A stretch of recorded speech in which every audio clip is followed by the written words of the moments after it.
if you look at gun crime deaths as a per capita rate, Sweden is lodged between Albania and Bosnia. And what is significant about Albania and Bosnia? Well, they are the two Muslim majority countries in Europe. And yeah, Sweden's number 2. But, you know, taking away people's guns, you know, the legal citizens, and making laws to take their guns away, yeah, that helps, huh? Really? Really? Why is it in the United States, the places where you are allowed to have guns, there's low crime, and where the places where you're not allowed to have guns and only criminals are allowed to have them, there's high crime. But they always want to take your guns away. Yeah, look what happens when they took their guns away in Sweden. Yeah, they're number 2.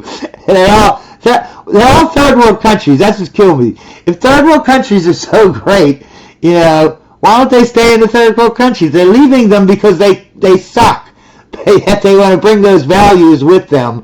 You know what I mean? And so the fact that Sweden's in between them is a little bit prophetic. It tells you something about the kind of people that might have migrated there. And in fact, we know that a lot of these people are from Islamic countries. And if we go to some other data, here we are. We can see relative. These are the blue line is those of a Swedish background, as the data labels it, and the sort of pinkishy colour is difficult to tell because of the screen glare here, is the first generation immigrant, and then the green is the second generation. And as we can see, deadly violence and robbery relative to the natives massively overrepresented, but also the second generations lead the way by a pretty decent margin. You know, crimes against life and health, the first generation, and crimes against liberty and peace, I don't even know what that means. Sexual crimes, the first generations are overrepresented, these sorts of things mirror the nature of crime all across Europe, really. We can see certain crimes where the first generation are more likely to commit it than the second generation, but also some of the worst ones, like deadly violence, for example. It's the second generation of immigrant that's doing it. And so the problem isn't simply just the people who are born abroad and moved here, it's also their children, and even more so in some cases their children. Think about, say, the Southport killer. He was second generation, and look what he did. And so it's very obvious. It's funny, you know, you have all these countries, right? 20% of the population is illegal aliens, but all the violent crime, rape, murder, is done, 40% of it is done by this small 20% of the population. They do almost half of all the violent crime, even though there's hardly any of them there, you know, relative to the entire population. Obvious to me. The problem isn't so much just, oh, it's assimilation, because no, actually, the more time people spend there, the worse they get, not better, relative to the native population. And it's something that the native population shouldn't have to put up with. And here is some more stuff here. This is some Swedish data. So this is, I think, the backgrounds. So North African and African other are massively overrepresented. Central Asia and West Asia, so some of the more Muslim countries, Pakistanis perhaps. And then we can see here, like US, Canada, Australia and New Zealand is basically on parity with those of Swedish background.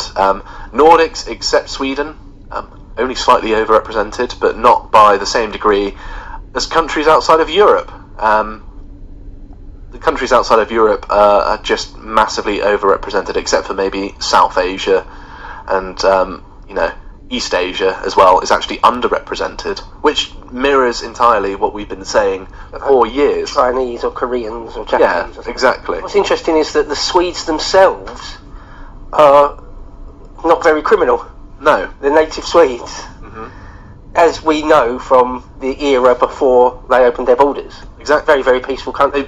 It's not that the Swedes themselves have changed. So it's the nature of who is Swedish. An entirely imported crime wave.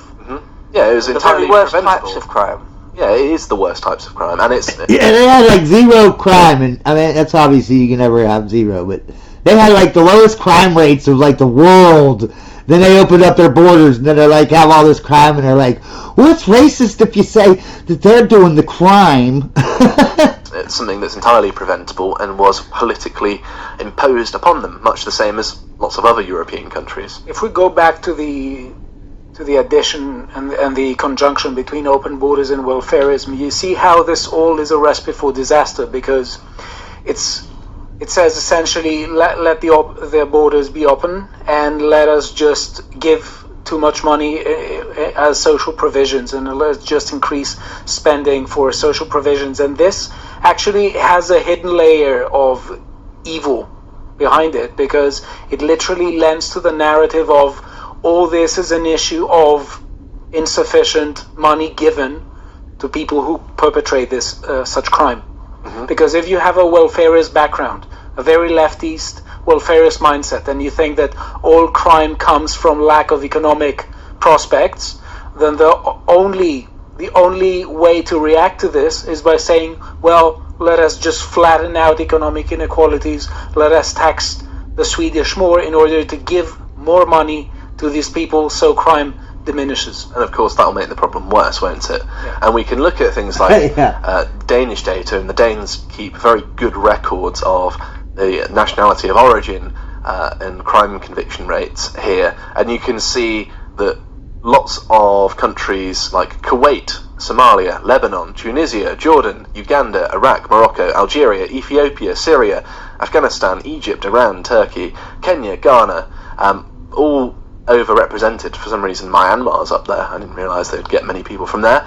But Pakistan, Tanzania, so basically it is Africa and the Islamic world that are massively overrepresented. And then you start getting to European countries down here in the light blue.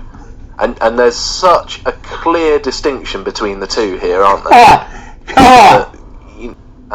And then, of course, there's lots of data here from Austria, Belgium, Finland, France, Greece, Ireland, Italy and Sweden, that the migrants are a net fiscal drain. So I think Sweden's this last one here. So you can see... non-EU, it was saying. Yes, so we've got the natives here in dark blue that contribute the most and take the least.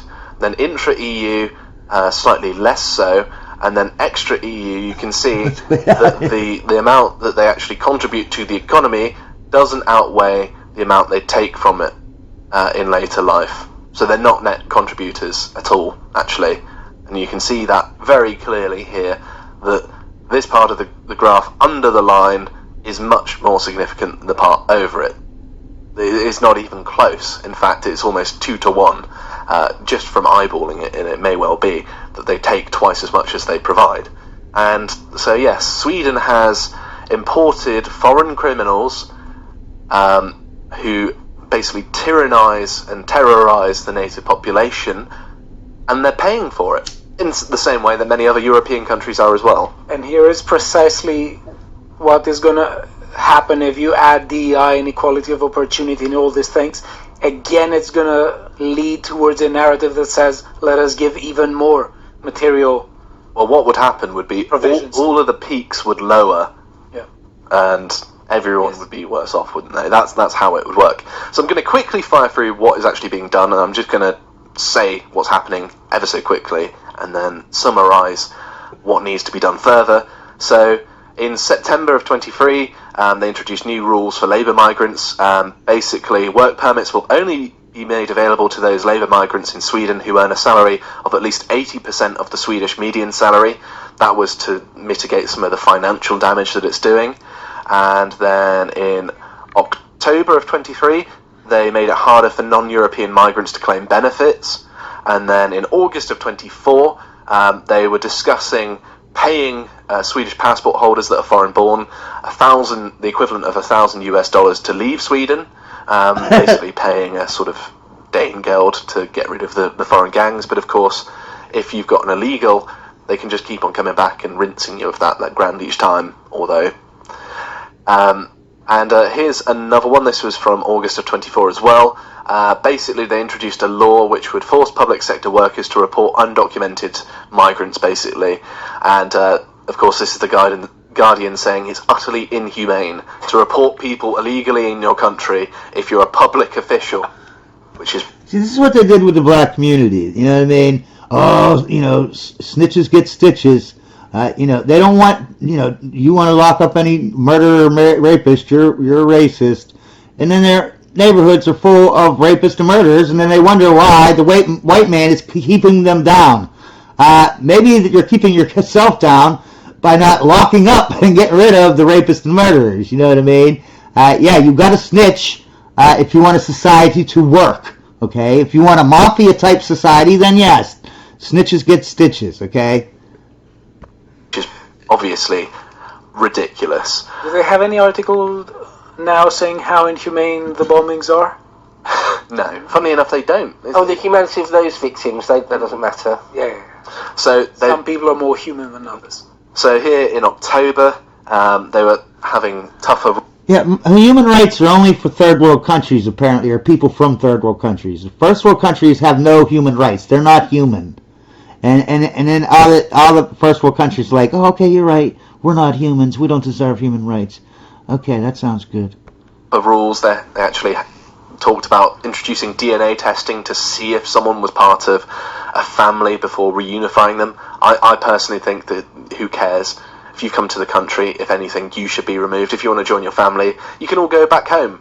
You don't all have to move here, do you? You don't have a right to another person's country to bring your whole family across. That's never, ever been something that has existed until recently, which is ridiculous as well, of course. And they are actually getting a bit more serious about addressing these problems because they're pretty obvious now, aren't they? There is this, though, as of the 30th of January, yesterday, a record number of foreigners are leaving Sweden to move to Germany. And what does that say about the foreigners? Well, what it says is that they're going to a country with more lucrative welfare.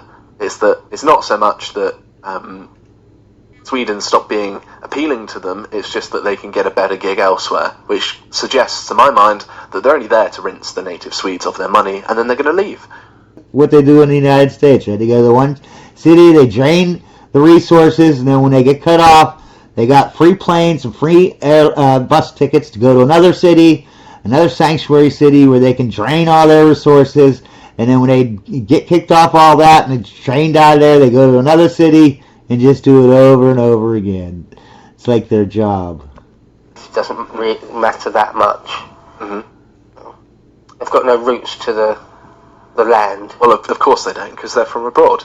And this is one of the measures that is being taken to potentially address the concerns, because they've got full prisons and they don't know what to do with all of the people that they need to send to prison, and they're actually looking at sending inmates abroad as their prisons are full in this crime wave. And another thing that they were looking at doing... Keep in mind, remember, Sweden was... I never looked at their stats or anything, but they're known for... What? No crime, remember? Then all of a sudden they opened their borders. Was fast-tracking a new law to tackle these bombings by allowing the police, basically, to wiretap people under the age of 15, because previously, obviously, there are ethical concerns, but because these foreign criminal gangs are using teenagers and young people, it gives them a certain level of protection within the law, and so you have to change the law to actually tackle these people because they're using the fact that they're young to get around the law and not get punished. So these, within quotation marks, humane policies have led to the state contemplating wiretapping teenagers. Yes. So just an extra layer of scumbag behaviour is that they use children loads for this. Because that was what you led with right at the top, which I wasn't aware of, about the extremely young age of the people involved. So yeah, just an extra layer of filth that these people are engaged in. Like, this is one of those things that I think is just undeniably a completely negative picture of immigration. The Swedes have gained nothing but negatives from this so-called deal. And I mean, you look at other statistics as well, like, was it 4 or 5 Italian women get raped every day by a foreigner? You know, the rates of crime in France, it's clearly a scourge on Europe. We were much better off before mass migration, and it's entirely obvious to anyone that has a rudimentary look at the data about what's going on, about how it's impacting the native population, and at least Sweden's trying to do stuff to fix it, and I